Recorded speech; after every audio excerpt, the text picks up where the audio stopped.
Ambassador Sarah Chen stood at the center of the vast circular chamber, feeling the weight of 1,000 alien gazes upon her. The Galactic Council's meeting hall stretched impossibly high above, its crystalline walls pulsing with soft bioluminescent light. Representatives from 47 different species sat in tiered seating that spiraled upward like an ancient amphitheater, their various forms creating a bizarre tapestry of evolution's countless experiments. The Zephyrians floated in their transparent breathing apparatus, their jellyfish-like bodies undulating gracefully. The insectoid Krillian delegation clicked and chittered among themselves, their compound eyes reflecting the chamber's light like scattered diamonds. Massive Gorvani representatives, resembling walking mountains of stone and metal, sat motionless in their designated heavy-duty platforms. Each species had earned their place in the Council through centuries of proven civilization, advanced technology, and diplomatic prowess. All except humanity. Sarah adjusted her simple black suit and cleared her throat. The gesture seemed laughably primitive compared to the sophisticated communication methods employed by other species. Some communicated through pheromones, others through electromagnetic pulses, and a few through direct neural interface. Yet here she stood, preparing to speak with nothing more than vibrations in the air. "Honored representatives of the Galactic Council," Sarah began, her voice carrying clearly through the chamber's acoustic design. "I come before you today, representing the human species of Earth, formally requesting membership in this esteemed body." A ripple of what could only be described as amusement passed through the assembled delegates. The sound was alien and unsettling, a mixture of buzzes, clicks, and harmonics that no human throat could produce. Sarah had expected this reaction, but it still stung. High Counselor Vexthai, a tall, ethereal being with translucent skin and 4 arms, rose from the central podium. His species, the Altarians, had led the Galactic Council for over 3 millennia. Their advanced telepathic abilities and remarkably long lifespans made them natural diplomats and peacekeepers. "Ambassador Chen," Vexthai spoke, without moving his lipless mouth, his words appearing directly in Sarah's mind through the universal translator implant. "The Council appreciates your species' enthusiasm, but we must address certain concerns that have come to our attention during our preliminary assessment of your world." Sarah nodded respectfully, though inwardly she braced herself for what was coming. Earth's first contact with the galactic community had occurred only 5 years ago, when a routine Altarian survey ship had detected humanity's radio emissions. The subsequent cultural and technological exchange had been limited and carefully controlled, with humanity desperately trying to prove they belonged among the stars. "Please, share your concerns, High Counselor. Humanity is eager to address any issues that might prevent our integration into the galactic community." Vexthai's 4 eyes blinked in sequence. A gesture Sarah had learned indicated mild condescension among his people.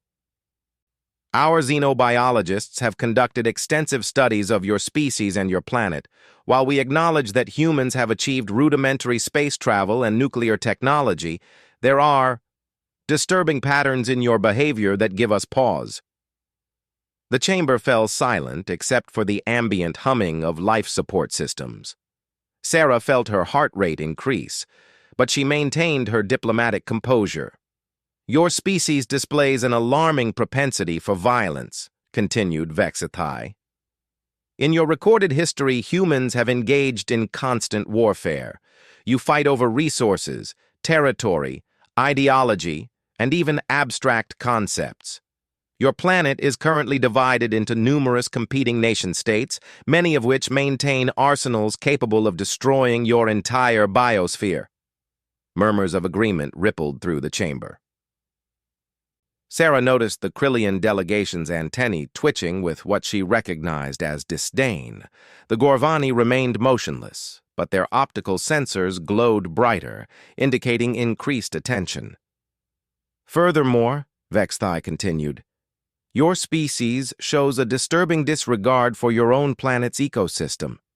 You consume resources at unsustainable rates, pollute your environment, and drive other species to extinction with remarkable efficiency. Our preliminary models suggest that without intervention, your civilization will collapse within 2 of your centuries. A Zephyrian representative's voice floated through the chamber, carried by their atmospheric manipulation abilities. The humans are primitives, barely beyond the hunter-gatherer stage in terms of social evolution. They are not ready for the responsibility that comes with galactic citizenship. Sarah felt her cheeks burn with anger, but she forced herself to remain calm. This was exactly the kind of reaction that would prove their point about human aggression. High Counselor, if I may respond to these concerns. Of course, Ambassador. The Council believes in fair discourse. Sarah took a deep breath, drawing upon years of diplomatic training and the weight of her species' hopes. You're correct that humanity has a history of conflict. We don't deny this. But that same history also shows our capacity for growth, learning, and change. Each conflict has taught us valuable lessons about cooperation and the cost of war. She gestured toward the chamber's viewing screens, which displayed images of Earth transmitted from their delegation's ship. You mention our divided nation-states as evidence of our primitive nature. Yet in the past century alone, we've created international organizations dedicated to peace, established global communication networks, and begun working together to address planetary challenges. The images shifted to show the International Space Station, the United Nations headquarters, and various collaborative scientific projects. We're not perfect, but we're evolving. Rapidly. Our technology has advanced exponentially in just the past few decades. We've gone from powered flight to interplanetary travel in less than a single century. Counselor Zertak, representing the insectoid Krillians, spoke with a voice like grinding metal. Technological advancement without social maturity is precisely what makes a species dangerous human. Your rapid development only reinforces our concerns. You're like children playing with plasma weapons. A harsh buzzing sound emerged from the Krillian section, which Sarah's translator interpreted as derisive laughter. She felt her diplomatic mask slipping slightly, but pressed on. We understand your caution, Counselor Zertak, but consider this. Wouldn't our potential for rapid growth be an asset to the Council? We bring fresh perspectives, innovative problem-solving abilities, and perhaps most importantly, the motivation of a species that knows what it's like to face extinction. High Counselor Vexthai raised one of his 4 hands, calling for silence. Ambassador Chen, while your words are passionate, they do not address the fundamental issue.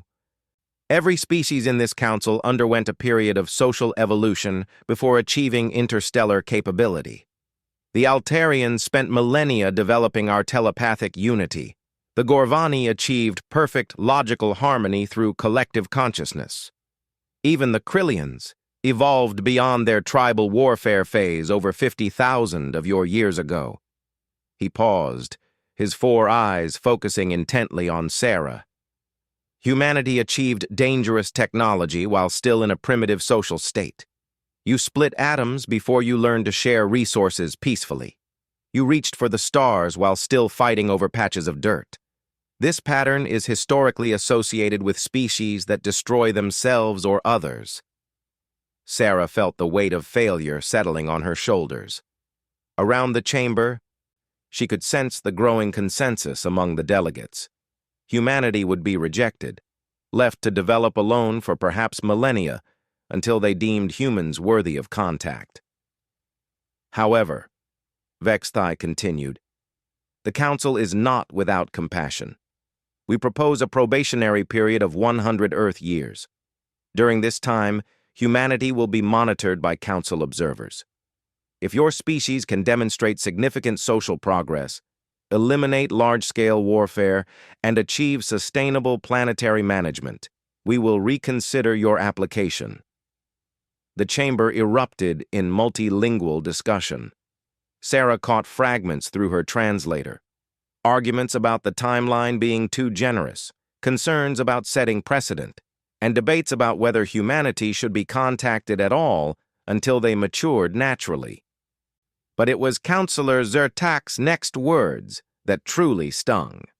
100 years is generous for such a violent species, though I suspect we'll be observing their self-destruction rather than their evolution. Humans are fundamentally flawed, too aggressive and short-sighted for true civilization. The Krillian delegate's compound eyes glittered with what Sarah recognized as malicious amusement. Perhaps we should establish a protective perimeter around their system. When they inevitably destroy themselves, we wouldn't want their nuclear fires or desperate refugees threatening neighboring worlds. More laughter echoed through the chamber, this time from multiple species. Sarah felt something cold and hard settling in her chest. It wasn't just disappointment anymore, it was humiliation. These beings saw humanity as a curiosity at best, a potential threat at worst. They spoke of her species like dangerous animals that might need to be caged or put down. The Council will vote on the probationary proposal, announced High Counselor Vexthai. Ambassador Chen, you may return to your delegation quarters while we deliberate. We will inform you of our decision within one solar rotation. As Sarah walked through the vast chamber toward the exit, she heard the continued discussions behind her. The universal translator picked up fragments of conversation that made her blood boil. Barely evolved past their primal instincts. Seen their entertainment media? They glorify violence. Probably best to quarantine the entire system. 100 years assumes they survive that long. She maintained her diplomatic composure until the chamber doors sealed behind her. Only then, in the privacy of the corridor leading to the human delegation's quarters, did she allow her shoulders to sag and her mask to slip. The delegation quarters were modest compared to the lavish accommodations provided for full council members. Sarah found her team waiting anxiously in the central meeting room. Dr. Marcus Webb, Earth's leading xenobiologist, looked up from his datapad with hopeful eyes. General Patricia Rodriguez, the military liaison, stood at attention despite the informal setting. Dr. Yuki Tanaka, the cultural anthropologist, sat quietly in meditation pose, but her eyes snapped open as Sarah entered. "How did it go?" Dr. Webb asked, though Sarah's expression probably told him everything he needed to know. Sarah slumped into her chair and stared at the holographic display showing the council chamber. "They're voting on a 100-year probationary period. They think we're too primitive, too violent. They're laughing at us, Marcus. They think we're going to destroy ourselves before the probation period is even over." General Rodriguez's jaw tightened. What exactly did they say? Sarah recounted the session in detail, watching her teammates' expressions grow increasingly grim. When she finished, Dr. Tanaka was the first to speak. "They're not entirely wrong about our history," she said quietly. "We have been remarkably violent compared to their described development patterns. But they're missing something crucial about human nature." "What's that?" Sarah asked. "They think our aggression is purely destructive. They don't understand that the same drive that makes us fight also makes us protect what we love. They see our conflicts but not our sacrifices. They see our weapons but not our willingness to die for strangers." General Rodriguez nodded slowly.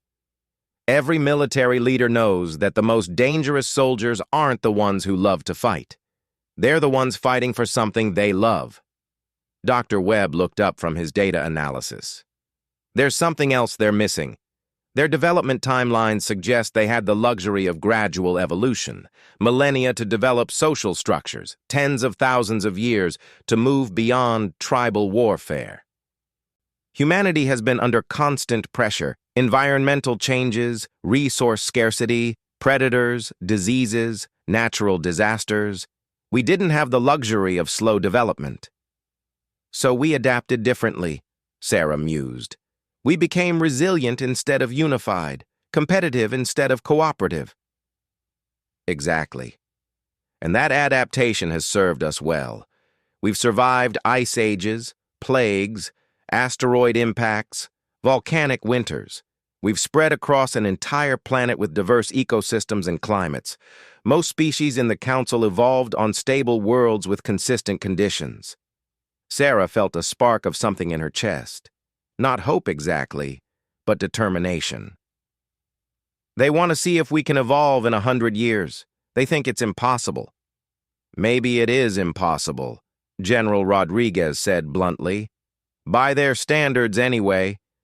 Maybe we can't become telepathically unified like the Altarians or achieve logical perfection like the Gorvani. But maybe we don't need to. Dr. Tanaka stood and walked to the viewing port, staring out at the distant stars. They're judging us by their own standards of civilization, but what if our path is different? What if our strength lies not in unity but in diversity, not in avoiding conflict but in surviving it? The conversation was interrupted by a soft chime indicating an incoming transmission. Sarah activated the hologram display, expecting to see High Counselor Vex Thai with the Council's decision. Instead, the haggard face of Admiral Chen Wei, Sarah's younger brother and Earth's fleet commander, appeared in the display. His expression was grave, and Sarah noticed the background showed what looked like a military command center rather than his usual diplomatic office. Sarah, I'm glad I reached you. We have a situation developing here. I need you and the team back on Earth immediately. Sarah's heart skipped. What's wrong, Wei? Is it the Council's observers? Have they made contact? No, it's not the Council. Her brother's expression grew even more serious.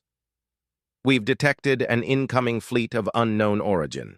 Massive ships, technology we don't recognize, and they're not responding to any communication attempts. They'll reach Earth's outer system in approximately 72 hours. The human delegation exchanged alarmed glances. Dr. Webb leaned forward. Could it be another Council species conducting some kind of test? Admiral Chen shook his head. We've checked with the Council's Earth observation post. They're as confused as we are. According to their records, no Council species has ships matching these energy signatures. Sarah, these aren't Council ships. They're something else entirely. And their approach vector suggests hostile intent. Sarah felt the weight of the universe settling on her shoulders. Humanity's first contact with the galactic community had been peaceful, if condescending. But now, just as they faced potential rejection from the Council, another unknown force was approaching Earth. We'll depart immediately, Sarah said. How long until we can reach Earth? I've arranged for an emergency diplomatic transport. You'll be back in 48 hours. Sarah, there's something else. The approaching fleet isn't just large, it's enormous. Our preliminary scans suggest individual ships over 20 kilometers in length. If they're hostile... He didn't need to finish the sentence. Earth's defenses, while impressive by human standards, would be inadequate against an advanced alien fleet of that size.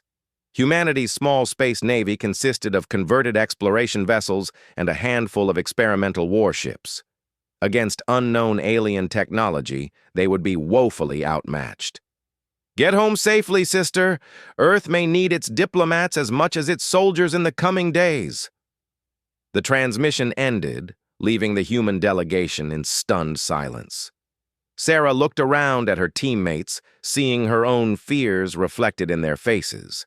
They had come to the Council seeking acceptance into a peaceful galactic community. Instead, they might be returning to face humanity's first interstellar war. Dr. Tanaka broke the silence. Should we inform the Council? Request assistance?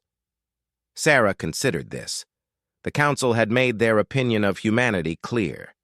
They saw humans as primitive and violent, barely worthy of probationary membership. Would they lift a finger to help a species they considered beneath them? We'll inform them, Sarah decided. But we can't count on their help. The Council made it clear that humanity is on probation. They're more likely to treat this as a test than a crisis requiring intervention. General Rodriguez was already moving toward the door. I'll prepare our departure and coordinate with Admiral Chen. If we're going to war, Earth needs every advantage we can give them. As her team dispersed to handle preparations, Sarah remained at the viewing port, staring out at the stars that had seemed so welcoming just hours before. The galaxy suddenly felt much larger and more dangerous than she had imagined. Somewhere out there, an unknown fleet was bearing down on Earth with unknown intentions. Back on the Council world, alien representatives were debating whether humanity deserved a chance to prove itself worthy of galactic citizenship. And caught between these two forces was her species, alone and vulnerable, facing perhaps the greatest challenge in human history. Sarah thought about the Council's mocking laughter, their casual dismissal of human potential, their prediction that humanity would destroy itself before achieving true civilization. Perhaps they were about to find out just what humans were capable of when their survival was at stake. The stars offered no answers, only the cold promise of the unknown fleet approaching humanity's home.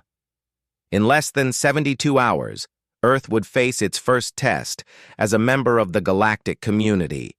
Whether that test would prove the Council right about human limitations or reveal something about humanity that the galaxy had never seen before remained to be written in the stars. Admiral Chen Wei stood on the bridge of the ESS Defiance, humanity's flagship, watching the tactical display with growing unease. The unknown fleet had emerged from hyperspace at the edge of Earth's solar system exactly as predicted, but nothing could have prepared him for what they were facing. The enemy ships were unlike anything in the Council's database or human imagination. Each vessel stretched over 20 kilometers in length, their hulls a disturbing blend of organic curves and mechanical angles. They pulsed with a sickly green bioluminescence that reminded Chen of deep-sea predators from Earth's oceans. Worse yet, preliminary scans suggested the ships were partially alive, their hulls regenerating damage almost as quickly as human weapons could inflict it. "Admiral, we're receiving reports from the outer defense platforms," reported Commander Sarah Martinez, the ship's tactical officer. "Platform 7 got a proximity scan before it was destroyed. These ships, they're not just big, sir. They're old. Carbon dating suggests construction materials over 10,000 years old, but the technology is far advanced beyond Council standards." Chen nodded grimly. The defense platforms had been humanity's first line of warning. Automated stations positioned throughout the outer system. The enemy fleet had destroyed them methodically as they advanced, not even slowing down to acknowledge the attacks. It was like watching sharks swim through a school of fish. "Any response to our communication attempts?" "Nothing, sir. We've tried every frequency, every Council diplomatic protocol, even basic mathematical sequences. They're either ignoring us or incapable of communication as we understand it." The bridge's main screen shifted to show long-range telescope images of the approaching fleet. Chen counted at least 30 of the massive vessels, arranged in a formation that spoke of military precision. Between them moved smaller craft, each still larger than humanity's biggest warships, like pilotfish following whales. "Estimated time to Earth?"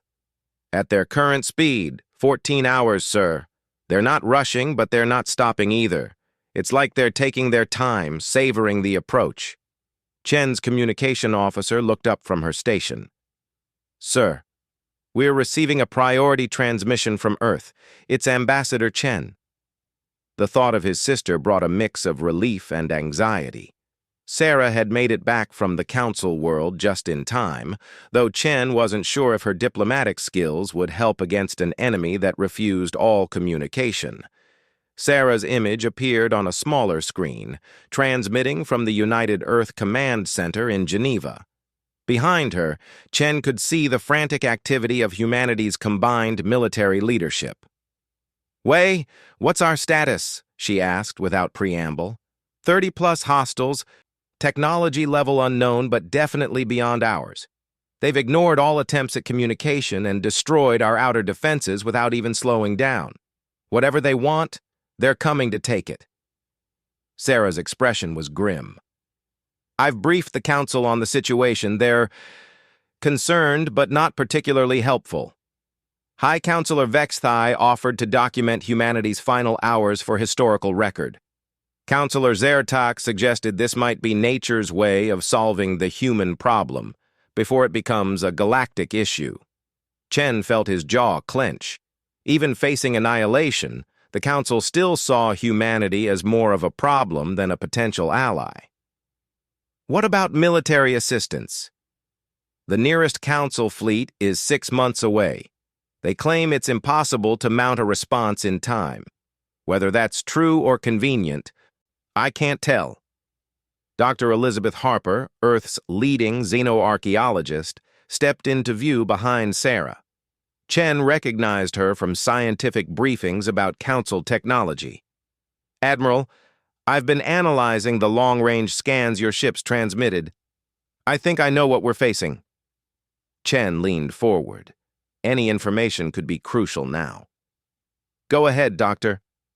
These ships match theoretical profiles for something called the Devourers, ancient references in council archaeological records, but most species treat them as myth. They're described as a nomadic species that consumes entire civilizations, stripping planets of all biological and technological resources before moving on. You're saying they're here to eat us? Dr. Harper nodded gravely. Not just us. Everything. Every human, every animal, every plant. They're described as perfect biological recyclers. They consume a world's entire biosphere and use the raw materials to fuel their expansion and reproduction. The bridge fell silent except for the hum of ship systems and the distant alarm klaxons that had been sounding for hours.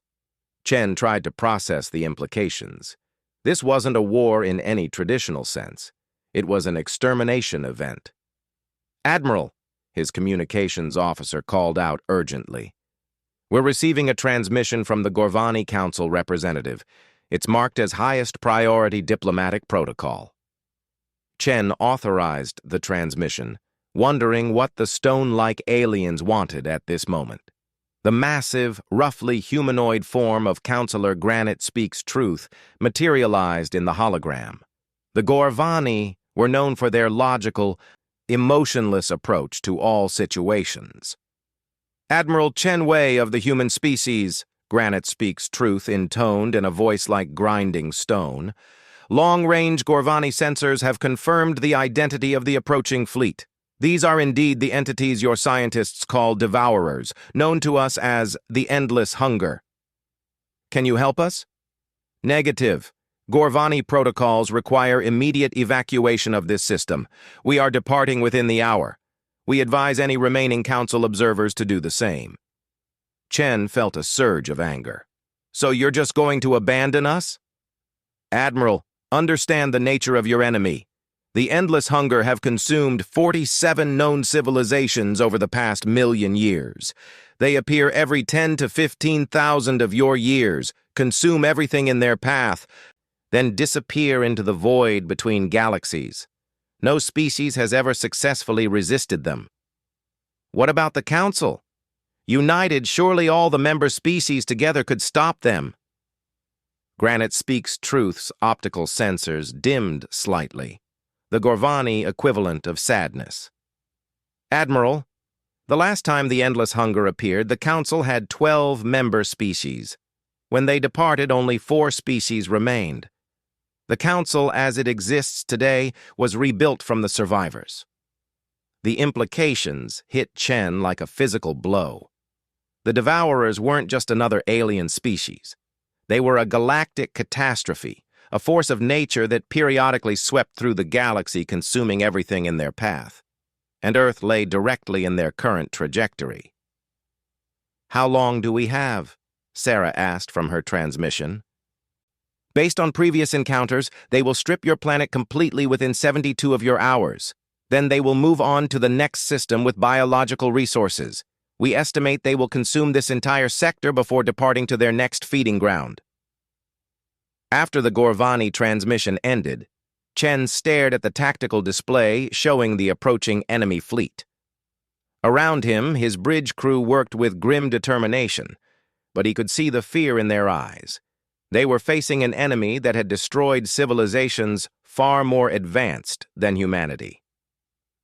"Sir," Commander Martinez spoke quietly, "perhaps we should consider evacuation options.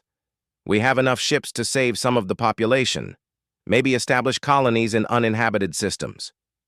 Chen considered this. Earth's combined fleet could evacuate perhaps 1 million people, less than 1% of the planet's population. The rest would be left to face the devourers alone.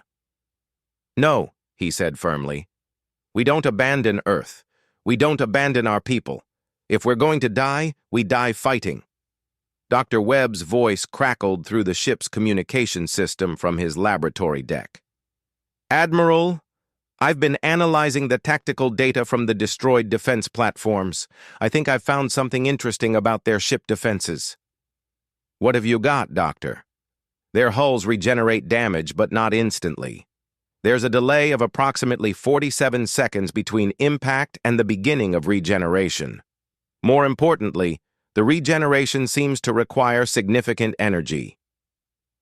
Ships that have taken heavy damage show decreased speed and maneuvering capability." Chen felt the first spark of hope he'd experienced since the fleet appeared. "So they're not invincible." "Not invincible, just extremely resilient.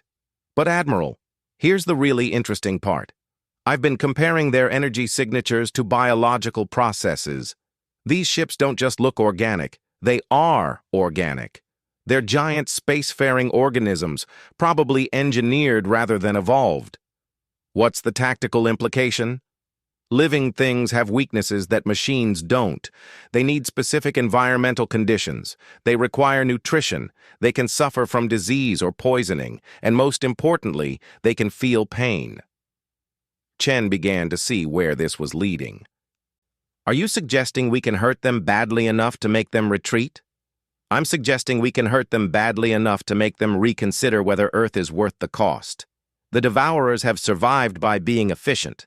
They consume worlds that can't effectively fight back, but if the cost of taking Earth becomes too high, they might move on to easier prey." Sarah finished from her transmission. "It's worth trying, but what kind of weapons would affect living ships of that size?" General Patricia Rodriguez stepped into view at the Earth Command Center. "We've been working on that. If these ships are truly biological, then biological warfare principles apply. We're loading every nuclear weapon on Earth with modified pathogens designed to attack organic hull materials." Chen felt his eyebrows rise. "You're planning to give them space plague?" "More or less. Dr. Webb's analysis suggests their hull material is similar to certain Earth fungal organisms. We've weaponized antifungal compounds that should interfere with their regeneration process. It won't destroy them, but it might slow them down enough for conventional weapons to be effective." The plan was desperate, unproven, and based on incomplete data about an enemy they barely understood. It was also the only chance they had. "How long before the pathogen weapons are ready?" Chen asked. 6 hours. We're retrofitting every nuclear warhead in Earth's arsenal. It's not elegant, but if we're right about their biology, it might work." Chen looked around his bridge at the faces of his crew.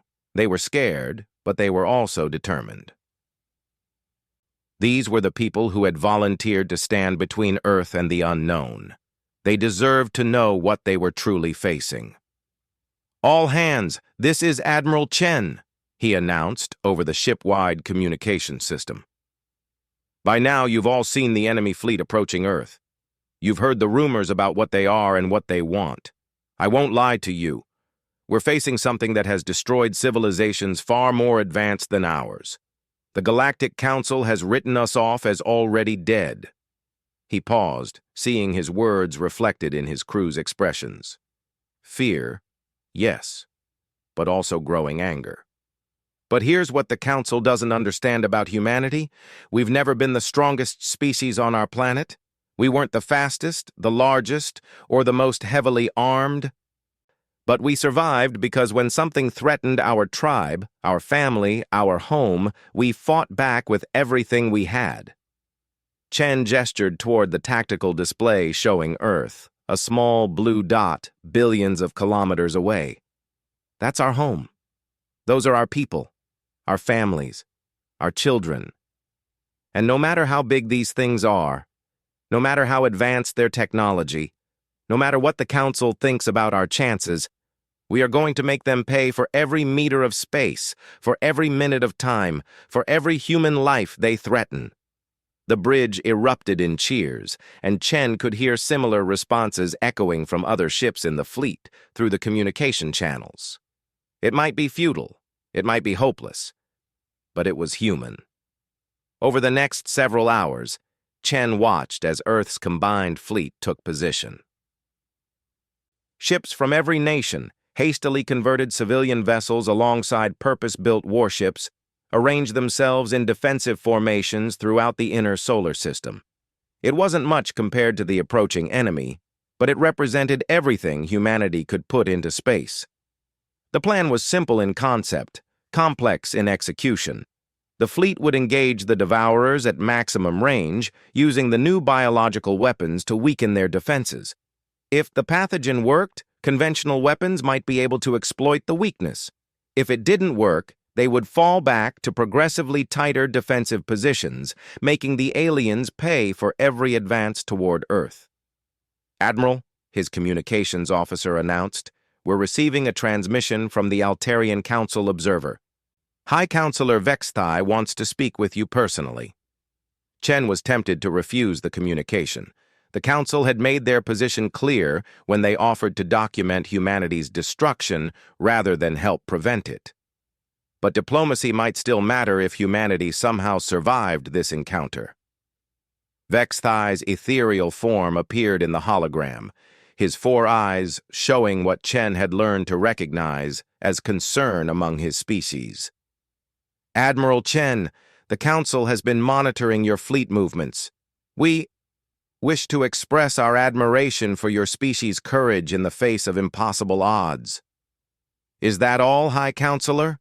Because we're rather busy preparing to die fighting for our home." Vexthai's 4 arms moved in a gesture Chen didn't recognize. "Admiral, there is something you should know about the endless hunger. In all recorded encounters, they have never faced a species that fought back as vigorously as humans appear prepared to do." "What do you mean?" "Previous civilizations faced with the Devourers have typically chosen evacuation or surrender. The Altarians retreated to our most distant colonies when they last appeared. The Krillians attempted to hide their worlds behind artificial nebulae. Even the Gorvani, with all their logical precision, chose strategic withdrawal over direct confrontation." Chen felt a cold realization settling in. "Are you telling us that no one has ever actually tried to fight them?" Not with the determination your species is displaying. Most civilizations have technology far superior to yours, but they also have much more to lose. When faced with certain destruction, the logical choice is preservation of what can be saved." "And humanity?" Vexthai's expression became unreadable. "Humanity appears to have chosen defiance over logic. It is unprecedented. The Council is watching with great interest to see what effect this might have." The transmission ended, leaving Chen with a disturbing thought. Humanity might be about to become the galaxy's test case for whether pure stubborn determination could overcome overwhelming technological superiority. "Admiral," Commander Martinez announced urgently, "long-range sensors are picking up new contacts. The Devourer fleet is beginning to separate. Smaller ships are breaking off from the main formation." Chen studied the tactical display. The enemy was apparently beginning their attack approach, with scout ships moving ahead of the main fleet to probe Earth's defenses. "All ships, this is Admiral Chen. Enemy scouts are approaching. Weapons free. Let's show them what humans do when someone threatens our home." The first ships of humanity's hastily assembled fleet accelerated toward the incoming scouts, their hulls glowing with the heat of maximum engine output. Behind them, Earth continued its ancient rotation, blue and beautiful and utterly vulnerable. In a few hours, they would know whether humanity's first test as a galactic species would be their last. Chen watched the tactical display as humanity's defenders raced toward an enemy that had destroyed civilizations before humans had learned to use fire. It should have been terrifying. Instead, he felt something he hadn't expected. Pride. Whatever happened next, whatever the cost, Earth would not go quietly into the darkness. The galaxy was about to learn what humans were truly capable of when everything they loved was at stake. The first engagement between humanity and the Devourers lasted exactly 17 minutes and changed everything the galaxy thought it knew about both species. Captain Lisa Reynolds, of the converted cargo hauler ESS Persistence, watched her tactical screen as the enemy scout ship grew larger. The alien vessel was beautiful in a terrifying way, its organic hull rippling with bioluminescent patterns that seemed almost like breathing. It was easily 3 times the size of her ship, but Reynolds had volunteered for this mission knowing the odds. "All weapons charged, Captain," reported her gunnery officer, Lieutenant James Park. The Persistence had been fitted with the experimental biological weapons during the frantic preparation period. If Dr. Webb's theories were wrong, they would know very quickly. "Target the center mass. Fire everything we have." The Persistence unleashed its entire arsenal in a concentrated barrage. Nuclear warheads modified with antifungal compounds, plasma cannons, rail guns, and experimental energy weapons all struck the enemy scout within seconds of each other. The alien ship's hull flared with brilliant light as its defenses absorbed the impact. For a moment, nothing seemed to happen. The scout ship continued its approach, seemingly unaffected by humanity's best effort. Reynolds prepared to order a retreat, knowing her ship couldn't survive a direct engagement with an undamaged enemy. Then the enemy's hull began to change. The organic surface started developing dark patches where the biological weapons had struck. Instead of the normal rapid regeneration, the damaged areas began to spread like an infection. The alien ship's smooth acceleration stuttered, its bioluminescent patterns flickering erratically. "Captain!" Lieutenant Park shouted. "The target is showing massive system failures. Hull integrity is collapsing in the impact zones." Reynolds watched in amazement as the mighty scout ship began to list to one side, its graceful movement becoming increasingly erratic. Dark veins spread across its hull like a disease, and sections of the organic armor began to slough away into space. "All ships, this is Persistence," Reynolds transmitted to the fleet. "The biological weapons work. Repeat, the biological weapons are effective against enemy hulls. Target confirmed neutralized." Across the solar system, Admiral Chen received the transmission with a surge of hope he hadn't dared allow himself to feel. Dr. Webb's desperate theory had worked. The Devourers weren't invincible after all. "All ships, weapons free. Target enemy scouts with biological payloads. Make them pay for every meter of space." What followed was unlike any naval engagement in recorded galactic history. Human ships, vastly outgunned and outnumbered, threw themselves at enemy scouts with suicidal determination.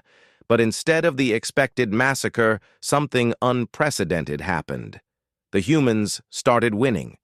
Ship after ship of Devourer scouts fell to the spreading biological plague that humanity had weaponized.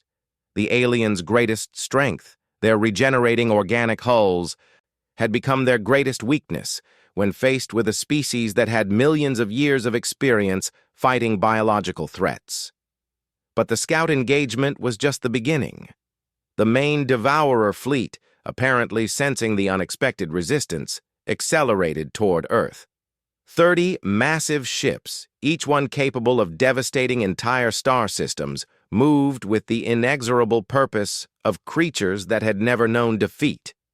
That's when the galaxy witnessed something that would be remembered in Council records for millennia: humanity refusing to retreat.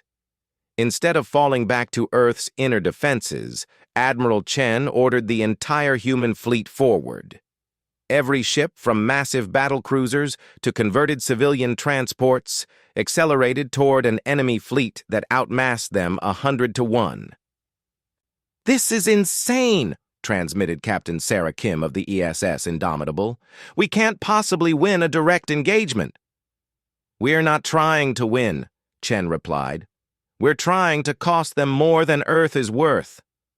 The Altarian observer ship at the system's edge recorded everything as humanity's fleet engaged the Devourers in open space. High Counselor Vexithai watched the tactical display with growing amazement as human ships swarmed the massive enemy vessels like angry insects attacking elephants. The biological weapons proved effective against the larger ships as well, but their sheer size meant they could absorb enormous damage before critical systems failed. However, the humans had prepared for this possibility. Captain Maria Santos of the ESS Vengeance made the first suicide run. Her ship, heavily damaged and losing life support, accelerated directly toward the largest Devourer vessel. At the last moment, she detonated her ship's entire nuclear arsenal in direct contact with the enemy hull. The explosion carved a massive crater in the alien ship's side, but more importantly, it delivered a concentrated dose of biological weapons directly into the creature's internal systems. The mighty Devourer began to convulse as the infection spread through its organs. "All damaged ships, maximum acceleration toward enemy vessels. If we're going down, we're taking them with us," Admiral Chen ordered. What followed defied every principle of civilized warfare that the Council had ever witnessed. Ship after ship of humanity's fleet, damaged beyond hope of survival, transformed themselves into guided weapons. Instead of retreating to fight another day, human crews chose to sacrifice themselves to inflict maximum damage on the enemy. The Devourers, accustomed to civilizations that valued preservation above all else, found themselves facing an enemy that placed victory above survival. Every human ship lost took at least one enemy vessel with it, and often more. But it was the ground-based phase of the battle that truly shocked the galaxy. 3 Devourer ships, damaged but still functional, managed to reach Earth's atmosphere. They began the consumption process, extending massive organic tendrils toward the planet's surface to begin harvesting biological material. The Council observers expected this to mark the end of human resistance. Previous civilizations had typically surrendered once the Devourers reached their homeworlds, hoping to negotiate for the survival of some portion of their population. Humanity chose a different path. Every nation on Earth had prepared for this moment. As the alien tendrils descended toward major population centers, they encountered the most comprehensive defensive preparation in human history. Cities had been transformed into fortresses, armed with every weapon humanity could devise. In New York, massive fusion bombs detonated inside the descending tendrils, severing them from the main ships. In Tokyo, orbital defense platforms that had been secretly moved to Earth's surface fired concentrated plasma bursts at the alien organisms. In London, millions of civilians had been armed with modified flamethrowers loaded with the same antifungal compounds that had proven effective in space. But it was in Moscow where humanity delivered its most devastating blow. Dr. Petrov, a Russian biochemist, had developed an enhanced version of the biological weapon during the space battle. As a Devourer ship extended its harvesting appendages toward the city, teams of volunteers loaded the enhanced pathogen into every delivery system they could find: artillery shells, aircraft missiles, even crop-dusting planes. The result was catastrophic for the alien organism. The enhanced biological weapons spread through the Devourer ship like wildfire, causing massive system failures throughout its structure.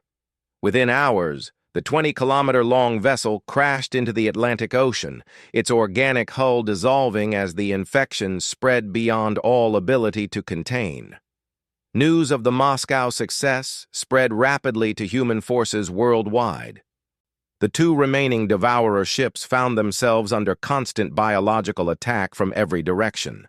Aircraft, artillery, and even individual soldiers with modified weapons maintained relentless pressure on the alien organisms. Faced with the spreading infection and unable to complete their harvesting mission, the surviving Devourer ships attempted to retreat to space. But Admiral Chen had anticipated this possibility.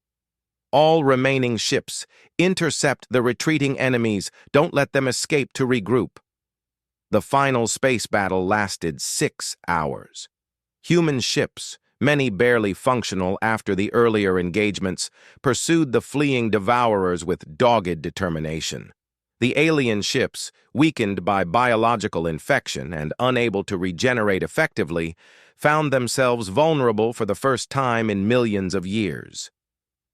When the last Devourer ship finally succumbed to its infections and broke apart in Earth's outer atmosphere, the solar system fell silent except for the emergency beacons of damaged human vessels. The cost had been enormous. 2/3 of Earth's space fleet had been destroyed. Millions of humans had died in the surface battles. Entire cities had been damaged or destroyed in the fighting. But Earth remained free, its biosphere intact, its people unbowed. In the aftermath, as rescue ships moved through the debris field searching for survivors, the Galactic Council found itself grappling with a completely unprecedented situation. For the first time in recorded history, a species had not only survived an encounter with the Devourers, but had actually defeated them. High Counselor Vexthai's report to the full council was unlike anything that had ever been submitted to their archives. The human species has accomplished what was previously considered impossible. Through a combination of biological warfare, tactical sacrifice, and an absolute refusal to accept defeat, they have eliminated an entire Devourer fleet. More significantly, they have demonstrated that the endless hunger can be stopped. The council chamber erupted in multilingual discussion as the implications sank in. If humanity could defeat the Devourers, then the galaxy's greatest recurring threat might finally be eliminated permanently. Counselor Zertak, who had mocked humanity's violent tendencies just days before, spoke with unusual humility. Perhaps we have misjudged the humans. Their aggression, which we saw as primitive, may actually be the key to defending against threats we had accepted as unstoppable. Ambassador Sarah Chen returned to the council 3 months later, representing not a species seeking membership, but one that had proven its worth beyond any possible doubt. The chamber that had once echoed with condescending laughter now listened with respectful attention as she addressed the assembly. "Honored members of the Galactic Council," Sarah began, "3 months ago, you questioned whether humanity was ready to join the galactic community. You were concerned about our violent tendencies, our aggressive nature, our refusal to accept defeat even in hopeless situations." She gestured to the holographic display showing the debris field where the Devourer fleet had been destroyed. "Today, I submit that these very qualities make humanity not just worthy of council membership, but essential to the galaxy's future. For 10 million years, civilizations have fled from the Devourers or hidden from them. We chose to fight them, and in doing so, we proved they could be beaten." High Counselor Vexthai rose from his seat. "Ambassador Chen, the Council recognizes that our previous assessment of humanity was incomplete. Your species has demonstrated capabilities that we did not anticipate." "More than that," Sarah replied. "We've demonstrated that the galaxy doesn't need to live in fear of the Devourers anymore, but defeating them required qualities that peaceful, logical civilizations often lack. It required the willingness to sacrifice everything for victory, to choose death over defeat. to fight impossible odds without hope of survival. She paused, looking around the chamber at representatives of species that had survived by being rational, logical, and peaceful. The galaxy needs its philosophers and its peacekeepers, but it also needs its warriors. It needs species willing to stand and fight when others would retreat. It needs the kind of stubborn, aggressive, irrational courage that you once saw as humanity's greatest flaw. Counselor Granite Speaks Truth of the Gorvani spoke with unusual emotion in his stone-like voice. The human species has proven that aggression channeled in defense of others is not a flaw, but a virtue. We request immediate elevation to full council membership, with all rights and privileges. The vote was unanimous. 6 months later, Admiral Chen Wei stood on the observation deck of humanity's new council embassy, watching as the first joint human-alien fleet departed for the galactic rim. Long-range sensors had detected devourer activity in a distant system, threatening a young civilization that had recently achieved spaceflight. The fleet was equipped with weapons based on human biological warfare principles, crewed by volunteers from a dozen different species, and commanded jointly by human and alien officers who had learned to combine tactical aggression with strategic wisdom. Sarah joined him at the observation port, wearing her new insignia as Earth's representative to the Council Defense Committee. "Think they'll be able to handle it without us?" she asked. Wei smiled, watching the mixed fleet disappear into hyperspace. "They'll handle it. We taught them that the devourers can be beaten. They'll teach the galaxy that no civilization has to face them alone anymore." Behind them, the council chambers buzzed with activity as representatives from 47 species worked together on the greatest military alliance in galactic history. The same aggression and stubbornness that had once made humanity seem unfit for civilization had become the foundation for a new age of galactic defense. The devourers still roamed the void between galaxies, still threatened young civilizations throughout the cosmos. But they no longer faced scattered, frightened species fighting alone. Thanks to humanity's example, they now faced a united galaxy that had learned the most important lesson in the universe. Sometimes the only way to preserve peace is to be prepared for war. High Counselor Vexthai's final report on the human integration read simply, "The Council's greatest mistake was believing that peace and aggression could not coexist. Humanity has taught us that the fiercest warriors can also be the most passionate defenders of life. They have not only joined our community, they have transformed it into something stronger than we ever believed possible."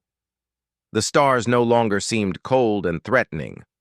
Somewhere among them, human ships carried the galaxy's defiance into the darkness, ensuring that never again would any species face extinction alone. The Council had once mocked humanity's fury. Now they celebrated it as the galaxy's greatest shield against the dark.